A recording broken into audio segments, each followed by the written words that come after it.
Елімізде судья болғысы келетін кандидаттарға қойылатын талаптар күшейтілді.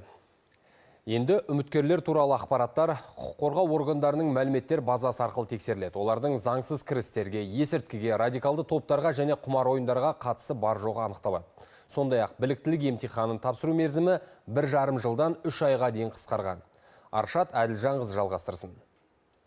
Елімізде сот саласының мамандары тапшы. Кейінгі 4 жылда республика бойынша 350-ге тарта судьяның орны бос тұр екен. Мұндай мәселе әсіресе алыс аудандарда бар көрінеді. Салдарынан әділет саласында жүктеме көбейген. Жағдайды өзгерту үшін жоғарғы сот кеңесі судьяларды қабылдауға арналған конкурстарды арттырған. Бұған дейін іріктеу жылына 2 рет қана өткізіліп келсе, енді бір жылда 6 рет өткізіледі екен. У нас есть определенные требования. Біздің нақты талабымыз бар. Әрине судьяларды іріктеу кезінде азаматтардың пікірлерін және соттармен өзара іс-қимыл жөніндегі қоғамдық кеңестердің көзқарастарын ескереміз. Одан бөлек бұқаралық ақпарат құралдарында жарияланған қандай да бір теріс мәліметтер болса, оны да мұқият тексереміз. Сондай-ақ әкімшілік құқық бұзушылықтарға қатысты ақпараттарды назардан тыс қалмайды.